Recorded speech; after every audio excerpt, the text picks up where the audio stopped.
Hello everyone! Kumusta po kayo? At kung ano man po ang inyong mga ginagawa, meron po akong gusto pong itanong. At ito nga po ating mga pag-uusapan sa araw pong ito. Sa tingin mo, pwede bang mangyari pa sa iyo ang mga nangyari na kay Job? Ano sa palagay mo? Magandang tanong po ito. At ito nga po ang tanong na bibigyan po natin ng tuon at tugon mismo ngayon. Dito lang yan sa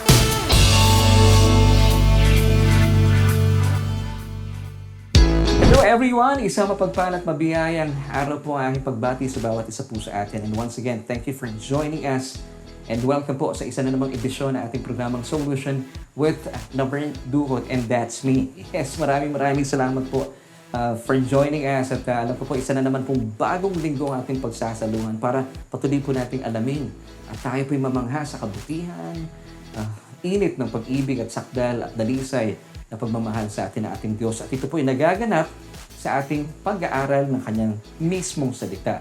Dito lang yan sa inyo pong programa kung saan ay naghahatid ng tugon sa ating bawat tanong. At syempre pa, meron po tayong bagong tanong na bibigyan po ng tugon sa atin.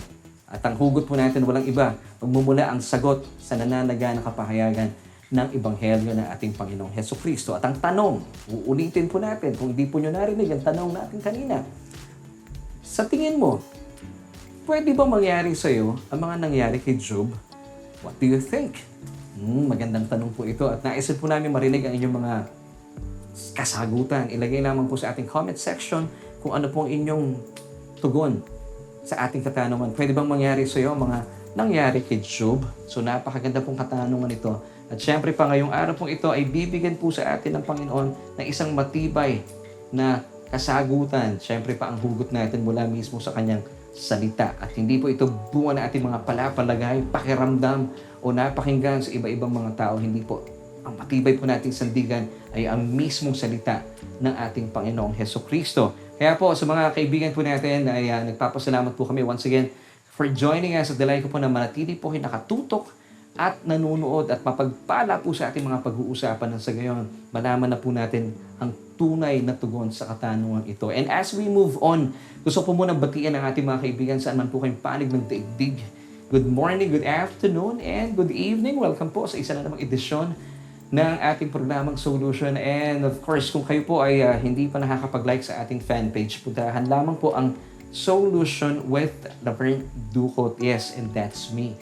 Maraming salamat po sa mga kaibigan nating nag-like na sa ating programa. And kung kayo po ay napapagpala, naniniwala sa ating mga pinag-uusapan, maraming salamat po sa mga patuloy na nag-share na ating programa at patuloy pa rin po nagdidesisyon na sila po ay magiging kabalikat natin sa pagpapalaganap ng Ebanghelyo. Maraming salamat po sa inyo, mga kaagapay, mga kabalikat sa ating programa. At tuloy-tuloy na po tayo sa ating mga pag-uusapan. Kaya naman po, alamin po natin once again ang tanong natin. Bibigyan po mismo natin ng tugon ang katanungan ng maraming tao. It's a $1 million question. Pwede bang mangyari sa iyo ang mga nangyari kay Job? Sa mga nakalipas po nating episode ay tinalakay po natin. Alam ko pong may kinalaman po itong mga tatalakay natin sa ngayon dahil pangkaraniwan, kapag ito pong tinatalakay dahil sinasabi po nila lagi sa inyong lingkod na anong nangyari kay Job? Paano na yon? Ano naman kaya ang masasabi mo dyan, Pastor? Kasi po nitong mga nakalipas na araw, nitong nakalipas na linggo, pinag-usapan natin nung Tuesday ay ang sovereignty ng Diyos. Tinalakay po natin yan. And then, sinundan po natin ang kinokontrol ba ng Diyos ang tao. At syempre pa nitong nakalipas na Thursday, pinag-usapan natin pandemya, ibinigay nga ba ng Diyos sa tao? So kung sakali pong hindi pa po kayo nakakanood ng mga nakalipas nating episode na may kinalaman po sa pag-uusapan natin sa ngayon, I encourage you, maganda po panuorin niyo po ng buo yung mga nakalipas nating episode at mapagpala po sa inyong mga kapahayagang mapapakinggan. And maraming salamat din po sa mga sumulat sa inyong lingkod. Ang sabi nila, nagpapasalamat po sila sa ating programa at dahil dito ay nabuksan daw po ang kanilang kamalayan mula sa katotohanan at sila daw po ay napalaya sa mga mali nilang niyakap na katuruan na nagbigay po ng takot ng pangamba sa kanilang buhay. At meron na naman din pong ilan ang mga nagsasabit nagtatanong, sige, kung hindi nasa likod ang Diyos sa mga masasamang pangyayari sa buhay natin. Dahil kung maaalala nyo po, yung mga kaibigan natin na sumusubaybay sa ating programa, tinanong po natin nung Thursday night na ginagamit po talaga ng Diyos sa mga masasamang pangyayari. Total naman, para naman po ito sa ating ikabubuti. Well, of course, ang ating pong katanungan, bago matapos ang programa, malinaw po na hindi po ginagamit ng Diyos ang anumang masasamang pangyayari, total naman sa ating ikabubuti dahil wala pong nagmumulang masasama sa Diyos. At hindi po pwedeng magmula sa Diyos ang mabubuti at masasama according to Lamentations chapter 3, verse 38. Pawang mabubuting bagay at mga pangyayari lamang po at sakdal na kaloob ang nagmumula mismo sa ating mapagmahal na Ama according to James chapter 1, verse 17. At syempre pa, wala pong kasamaan ang kinaluluguran ng Diyos at dahil wala pong kasamaan ang nananahan sa Kanya according to Psalm chapter 5, verse 4. For you are not a God who takes pleasure and wickedness. Kung naalala niyo po yung mga pinag-usapan natin last Thursday. Samantala, may mga nagsasabi at nagtatanong sa inyo pong lingkod, paano na to, Brother Laverne? Paano na yung nangyari kay Job? Anong masasabi mo dito? Well, kaibigan, hindi po mahalaga yung mga masasabi ko dahil sa totoo lang ay wala po kayong mapapala kung akin pong sariling talino, kung meron man, o interpretasyon, akin pong sasabihin sa inyo. Ang mahalaga po sa ating gagawin sa araw pong ito, sa ating programa, aalamin po natin mismo kung ano po ang tugon sa atin ng nananaga na kapahayagan ng salita ng ating Panginoon. So, aalamin po natin once again ang tanong na bibigyan po natin ng tuon at tugon mismo. Dito yan sa ating mga pag-uusapan, pwede bang mangyari sa iyo ang mga nangyari kay Job? Napakagandang tanong. At marami po talaga mga kapatiran natin, mga mananampalataya. Ito po lagi ang sinasabi po sa atin. Ito po laging tanong nila, paano na yan? Yung nangyari kay Job, pwede bang mangyari sa akin yan? Or meron po iba talagang hindi po sila naniniwala na hindi pwede mangyari ito sa akin. O pwede mangyari din ito sa akin. Kung nangyari kay Job, pinahintulutan ng Diyos. Paano na yan? Pwede rin mangyari sa mga mananampalataya. At napakatandaan po natin yung word dito lagi, yung word na pinahintulutan. Napakainam po na maintindihan po natin ito. So bilang mga mananampalataya, tayo po ay patuloy na nakakaranas ng persecution. This is the truth. O pag tinawag nating persecution, ito po yung pag-uusig na pangkaraniwan pong nararanasan ng mga mananampalataya na kagaya ko at kagaya mo. Pag sinabi natin mananampalataya, mga born-again Christians, tayo pong tumugon sa panawagan ng Diyos, tayo pong kumilala at sumang-ayon na hindi po natin kayang iligtas sa ating mga sarili. Kailangan po natin ang ating Panginoong Jesus bilang ating Panginoon at tagapagligtas. So bilang mga mananampalataya, ikaw yun at saka ako. Natural lamang po na maranasan natin ang mga pag-uusig or persecution bilang mga nakipag-isa na kay Kristo. Dahil identified po tayo with Christ, di ba? So yung mga pag-uusig pong ito, mararanasan po natin gaya ng mga panlalait, pangungutya, pagkapahiya. Mula po sa mga tao sa paligid natin, it's just but natural. At medyo masakit kapag tayo po inuusig na ating mga mahal sa buhay. Pero mga kapatid, natural lamang po ito. At ito po ay pinapatutuhanan at pinapaalala po sa atin ng 2 Timothy chapter 3 verse 12. Yes, and all who desire to live godly in Christ Jesus will suffer persecution. So, natural lamang talaga as a believer, mararanasan po natin ng mga persecution, mga pag-uusig na ito. Pero, dapat po malinaw po sa atin that these persecutions doesn't involve such things as aksidente, terminal illnesses, diseases, infirmities, pandemics, tragedies. Hindi po ito mararanasan at hindi po ito bahagi ng persecution na ating pinag-uusapan. Pero ang tanong ng marami pa rin po mga tao, lalo tigit ang mga mananampalataya, kung itong persecutions na ito doesn't involve tragic illnesses, tragedies, pandemics, such as COVID-19, di ba? Or mga accidents. Pero ano nang nangyari kay Job? Bakit naranasan niya? Ba't nangyari ito sa kanya? Sa kabila na siya po itinuturing ng Diyos na matuwid, naranasan niya ang bagsik at pait ng buhay. Ito po ang tanong ng maraming tao. Well, muli po ang tanong na bibigyan natin ng tugon. Nangyari kay Job Pwede ba na maranasan po ng isang mananampalatayang kagaya mo at kagaya ko ang mga naranasan ni Job? Pwede bang mangyari sa iyo ang mga nangyari kay Job? Well, sa episode po natin ito, gusto ko pong ipaalam po sa atin kung bakit po natin laging binabanggit. At nakakatuwa naman talaga. Marami na po mga mananampalataya sa ngayon, bukang bibig na nila or lagi na lang sinusulat sa Facebook that I am greatly blessed and highly favored. Ang medyo kakulangan lang po dito, dapat po pinupunuan natin ng mga revelation. Bakit ang isang mananampalataya na kagaya mo ay itinuturing na lubusan ng pinagpala at lubusan ng pinaboran ng Diyos? We are greatly blessed and highly favored according to Ephesians chapter 1 verse 6. God has made us accepted in the beloved or in the beloved, capital B. At ang tinutukoy po dito ay walang iba kundi si Jesus mismo. So we are highly favored or accepted. You know the word accepted in that verse, Ephesians 1 verse 6? In Greek po, medyo weak yung pagkaka-translate sa English. Accepted lang. Pero hindi lang po tayo basta accepted. We are karitu. Pag sinabing karitu or karituo, ibig sabihin we are highly favored. At dalawang tao lamang po ang itinuring na highly favored ng Diyos. Si Maria at syempre tayo po mga mananampalataya. We are highly favored all because of what Christ has done on the cross. So alamin po natin bakit po tayo itinuturing na highly favored, greatly blessed, kumpara kay Job. Yes, this is true. Tayo po higit na mas pinagpala at pinaburan kumpara po kay Job. Dahil kailanman, ito po ang magandang sagot. At bigyan niyo po ako ng panahon, manatili po kayo nakatutok at malaman po natin talaga ang katugunan sa ating katanungan. Pwede bang mangyari sa iyo ang mga nangyari kay Job? Well, ang sagot po ay ito. Hindi pwedeng mangyari sa isang mananampalataya na kagaya mo, ikaw na tumugon sa paanyaya ng Diyos, ikaw na nakipag-isa na kay Kristo Jesus, hindi mo na pwedeng maranasan at kailanman hindi mangyayari sa iyo ang mga nangyari kay Job. And this is good news. Remember, the new covenant of pure grace, ito po yung tinatawag na gospel. At pag pinag-usapan natin gospel, in Greek, it means euangelion. What is euangelion? Euangelion literally means good news. So sa gospel, good news, wala pong bad news. So, this is the good news. Pwede bang mangyari sa iyo mga nangyari kay Job? The good news is, hindi po kailanman pwede mangyari sa inyo bilang isang mananampalataya ang mga nangyari kay Job. And that's why today, you are greatly blessed and highly favored because what Christ has done on the cross. God has made us believers highly favored or accepted or karito in the beloved according to Ephesians chapter 1 verse 6. Now, ang question ng maraming tao, paano nangyari yun? Bakit?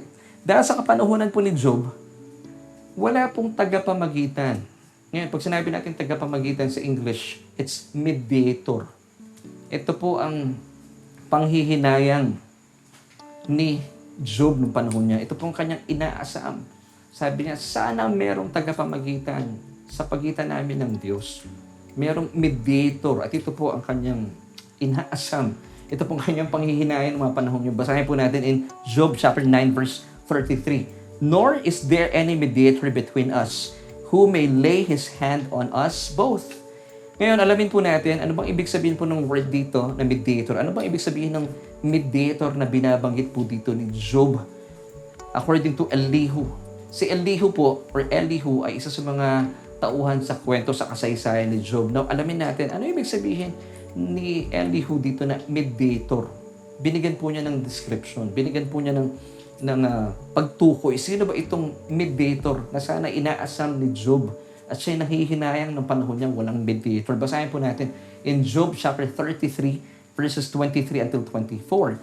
If there is a messenger for him, a mediator, one among 1,000, to show man his uprightness, then he is gracious to him and says, deliver him from going down to the pit. I have found a ransom. Wow. So dito po, itong description ni Elihu, once again, that's Job 33 verses 23 until 24, it's Elihu's description of a mediator. It's a foreshadow of what 1 Timothy chapter 2 verses 5 to 6 tells us. Ito po yung sinasabi ni Elihu at it foreshadows kung sino itong mediator. Sino ba yung tinutukoy niyang mediator? Sino itong pinaka-aasam sana ni Job? Sayang, sabi niya, walang mediator between me and God. Sana merong aako nung aking kapaitan, itong sakit na aking dinadala.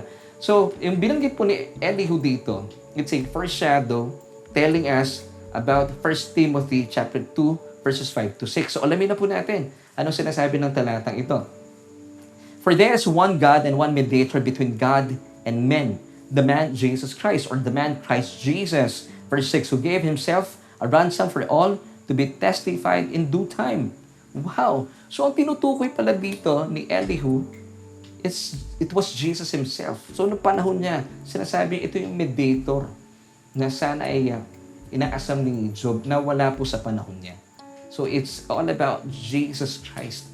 So siya po ang ating mediator. Sabi po muli nung talata na merong isang Diyos at meron pong isang tagapamagitan sa pagitan ng Diyos at ng tao.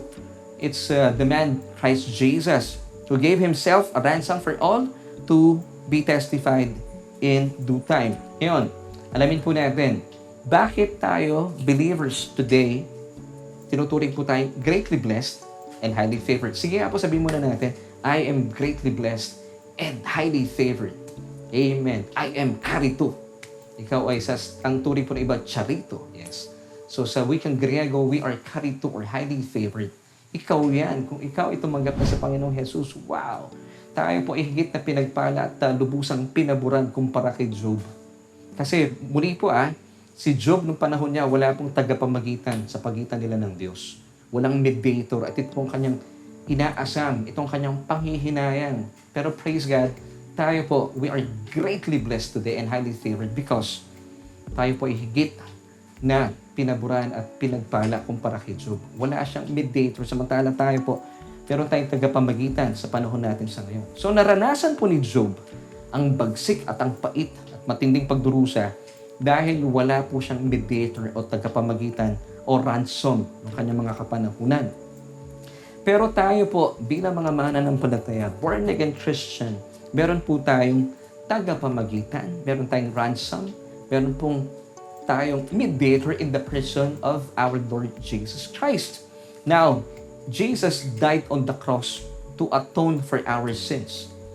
Yes, tayo po ay niligtas na ating Panginoon Hesukristo. Siya po ay nagsilbing atonement sacrifice on our behalf. He became our substitute doon po sa krus ng Kalbaryo. Kasi dapat tayo yun Pero hindi nga po tayo karapat-dapat at wala po tayong kapangyarihan at kakayahan para iligtas po yung ating mga sarili. Hindi po talaga kakayanin. So, dahil tayo po ay mahal ng Diyos, hindi lamang po tayo, tingnan niyo po ito, hindi lamang po niya nilaan ng Diyos, hindi lamang po inilaan ng Diyos ang kanyang bugtong na anak upang pagbayaran ang ating mga kasalanan. Of course, ito po yung pambayad payment. Now, ang ginawa pa ng Diyos, siya po ay binuhay niya ang kanyang bugtong na anak after 3 days. Ano ibig sabihin po nito?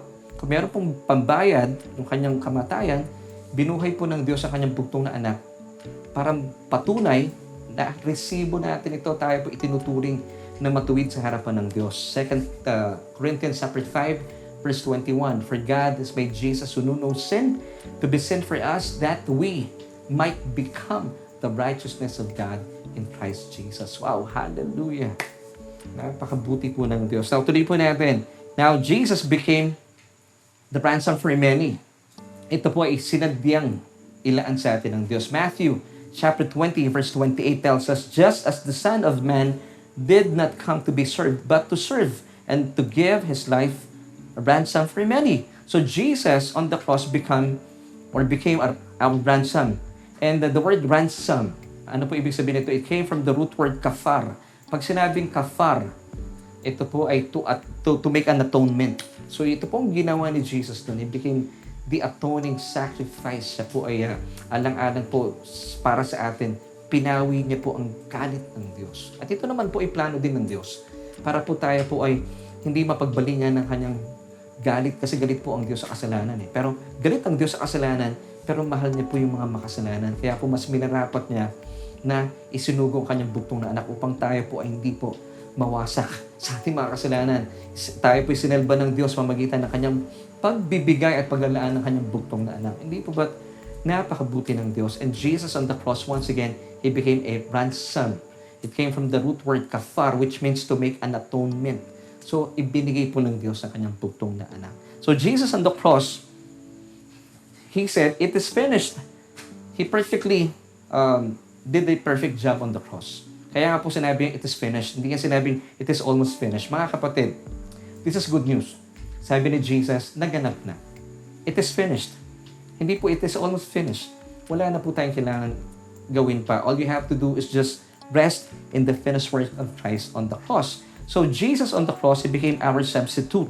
Meaning, dapat tayo ito dapat tayo po pinako sa krus, pero hindi nga po tayo karapat-dapat at wala po tayong kakayahan at kapangyarihan para isalba ang ating mga kasarili. So, Jesus became the atoning sacrifice for our sins, kung saan Jesus received all the bad things such as sin, yung kasalanan po natin, sicknesses, diseases, poverty, curses, and even yung curses of the law, lahat po ng hindi mabubuting bagay.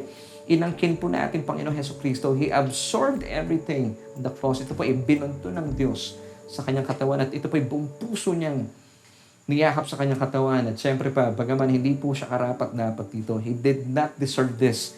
Pero inako po niya ito alang-alang sa kanyang pagsunod sa kanyang minamahal na Ama. And of course, para din po, ang kaganapang ito ay maranasan po natin, makamit po natin bilang kaloob ang kapatawaran ng ating mga kasalanan, ang kanyang kabanalan, ang kanyang katuwiran, ang kagalingan, ang kaginhawaan ng buhay, lahat po ng mabubuting bagay at pagpapala ay makamit po natin, of course, which we do not deserve. Now, ano pong tawag dito? Biyaya. Sige nga po sabihin natin, biyaya or grace. Undeserved, unearned, and unmerited favor. Now, ang tawag po dito ay divine exchange, banal na pagpapalitan na ganap sa krus ng Kalbaryo, kung saan inako po ng ating Panginoong Jesus ang mga bagay po na dapat sana para sa atin, which He did not deserve. So that today, ang kinin po natin bilang kaloob, bilang regalo, bilang gift sa atin ng Diyos, ang katwiran ng ating Panginoong Jesucristo. Tayo po mga mananampalataya. 2 Corinthians 5 verse 21. Once again, for God made Jesus who knew no sin to be sin for us, that we might become the righteousness of God in Him. And that's why we believers today are highly favored and greatly blessed. Yes, kayo po, tayo, mga mananampalataya, born-again Christians, we are greatly blessed and highly favored. See? So, dapat po talaga, pag meron tayong mga binabanggit ng mga kataga, dapat matibay sa ating ibig sabihin. So, unti-unti na po natin nalalaman bakit tayo greatly blessed and highly favored. All because of what Jesus Christ did on the cross. So, tayo po tinuturing ng Diyos ngayon na karito. Ephesians chapter 1 verse 6. Because tayo nga po ay merong mediator, merong tagapamagitan, meron pong ransom. Kumpara kay Job, wala po siya nito. Kaya nga po, hinayang na hinayang siya. Dahil alam niya kung meron, hindi po niya mararanasan yung pait, yung bagsik, yung mga pangyayari sa kanyang buhay. Now, if you still insist, mga kapatid, at meron pa rin po siguro mga pinipilit nila na mararanasan pa rin na isang Kristiyano yung mga naranasan ni Job, pwede pa rin mangyari sa isang mananampalataya ang mga nangyari kay Job. Kapatid, alam niyo po kung patuloy niyo pong ipinipilit po ang inyong mga paniniwalang ganito, ito po ay hindi malusog para sa inyo dahil sa totoo lang, hindi mo kinikilala at hindi mo binibigyan ng kahalagahan ang mga tinapos na gawa ng ating Panginoong Jesucristo. You are negating the finished work of Christ on the cross. So, dapat po hindi natin ginagawa ito. Magkaroon po tayong tinatawag na repentance or change of mind. Metanoia. So, alamin po natin, kaya pala tayo tinuturing na greatly blessed and highly favored because of what Christ did on the cross. Dahil tayo po, ang atin pong pagpapala at pabor na natamo, meron tayong mediator, ransom, or tagapamagitan sa pagitan ng Diyos at natin. Si Jesucristo po ang ating tagapamagitan. Ito po ang wala si Job noong kanyang mga kapanahunan. And that's why, nangyari po sa kanya yung mga nangyari. At dahil sa panahon natin sa ngayon, we are highly favored and greatly blessed, hindi po pwede mangyari sa atin yung mga nangyari at mga naranasan ni Job. Dahil po, naniniwala tayo, ngayon ikaw ay nanonood na ating programa, hindi po aksidente po ang mga pangyayari ito. Naniniwala po ako na ito po ay kalooban ng Diyos at kayo po ay tumugon. Maraming salamat. At kayo po ay tumugon sa panawagan ng Diyos at nanood ka at patuloy kang nanonood sa ngayon, kaya pa nabubuksan ating isipan. And of course, but because we have this awesome revelation na nasasagot na po yung ating mga katanungan. Praise God. And of course, ngayon po ay kampante na ang isang katulad mo dahil meron na tayong matibay na sandigan. Nabubuksan yung ating isipan, nalalaman na po natin ang katotohanan. Kaya pala, ako ay highly favored and greatly blessed because hindi ko mararanasan yung mga naranasan ni Job dahil sa panahon ko ngayon, meron ng mediator, meron ng ransom, meron ng tagapamagitan in the person of our Lord Jesus Christ. So ang atin pong Ito po yung solution natin for tonight. Ito po yung advantage ng mga taong nag-aaral ng tunay na ebanghelyo. See? Meron tayong basihan, meron tayong tuntungan na matibay, meron tayong pundasyon na mapapanghawakan. Sino po yung pundasyon natin? Yung mga tinapos na gawa ng ating Panginoon Hesukristo. Dahil ito po talaga ang ibig sabihin ng ebanghelyo. 1 Corinthians chapter 2 verse 2. Sabi ni Pablo, "For I decided to know nothing among you except Christ and His crucifixion." So, lahat po ng mga pagpapalang ito, lahat ng biyayang ito, ay tinatamasa po natin bilang biyaya nga. Hindi po tayo deserving. Ito po hindi natin binayaran, unearned favor. Ito po hindi natin nakamit dahil ikaw ay mabait, mabuti, or masunurin, o tapat. Hindi po, ito po ay binigay bilang biyaya. Kaya nga po siya undeserved, unearned, and unmerited favor. All because of what Jesus Christ did on the cross. It's all about His finished work on the cross.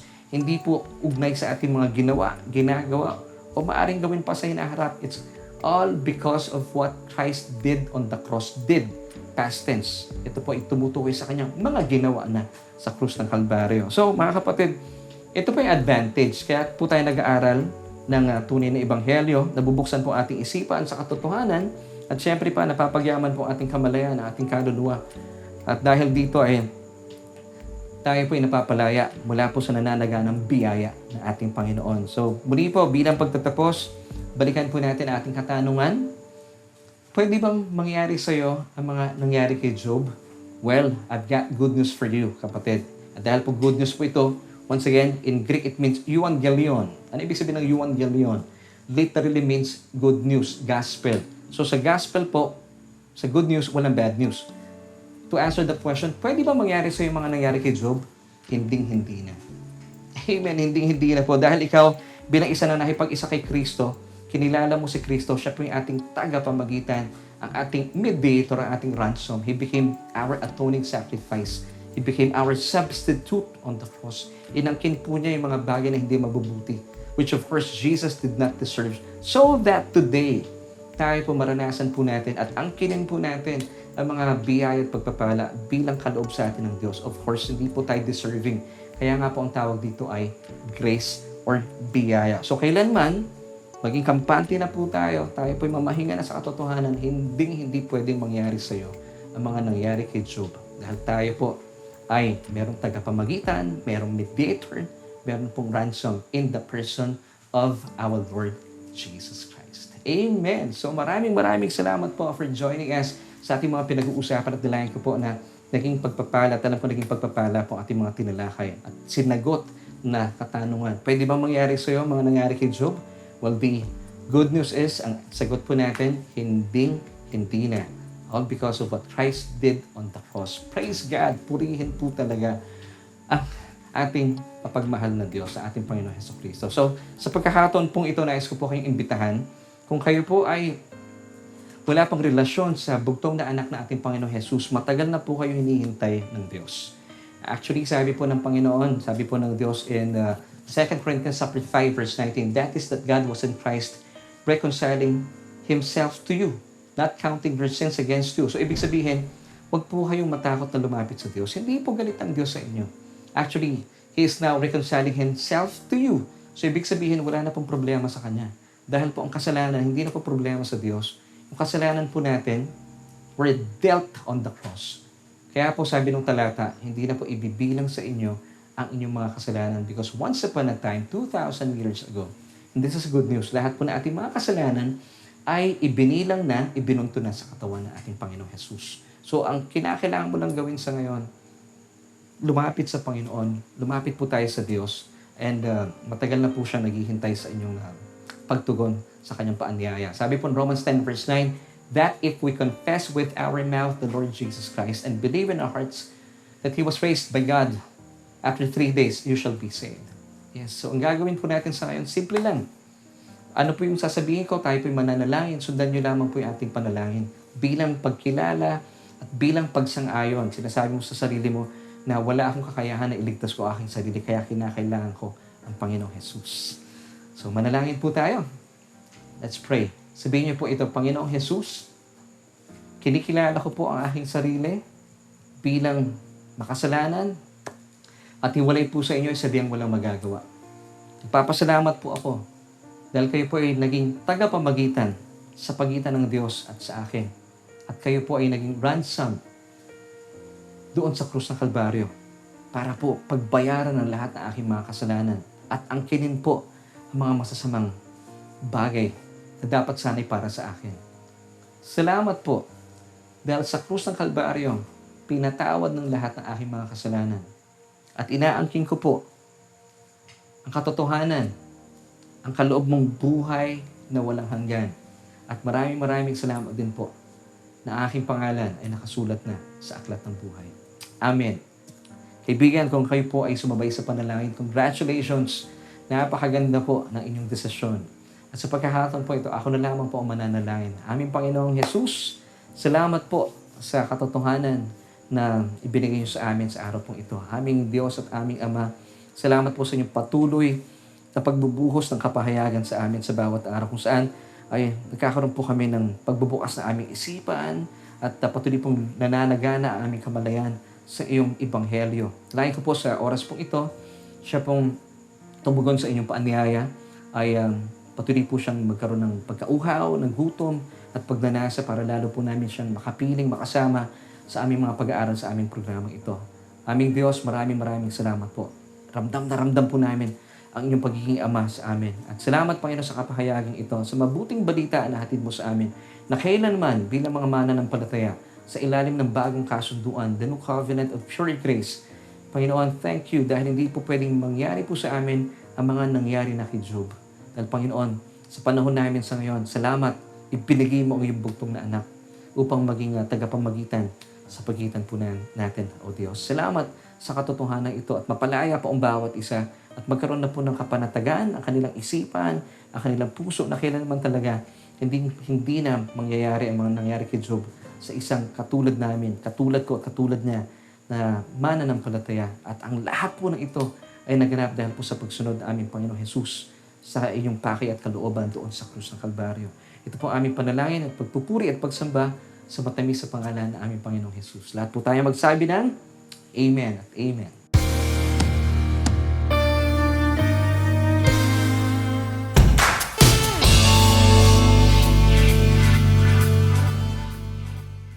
Well, kaibigan, maraming salamat po for joining us.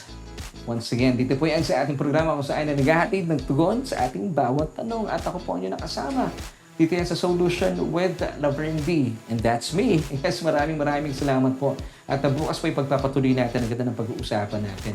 At nalayan ko po na magyakag pa kayo, magyaya pa kayo ng mga kaibigan. Kung sila po yung mga kalituhan sa mga ganitong usapin, pakibahagi po yung ating episode tonight. At maraming salamat sa Panginoon sa kanyang patuloy na pagtuturo at pagbibigay sa atin ng kapahayagan mula sa kanyang nananaganang salita. So muli po, sa ngalan po ng aking buong pamilya, nagpapasalamat po kami for joining us. Maraming salamat din po sa ating mga kaibigan sa Church, Solution Grace Church, sa patuloy na pagsuporta at pakikibahagi rin po sa ating gawain ito. Patuloy tayo natututo sa yaman ng kapahayagan ng Ebanghelyo ng ating Panginoong Jesucristo. At sa ngalan po ni Kuya Abe, sa ating Technical Director, nagpapasalamat po kami sa inyong patuloy na pagsama sa amin. At syempre pa muli po sa Diyos lamang ang lahat ng papuri. At bago po tayong matapos, nais ko pong iwan sa inyo ang 3 John chapter 1 verse 2. Beloved, ikaw yan. I wish above all things that we may prosper and be in health, even as your soul prospers. Bye!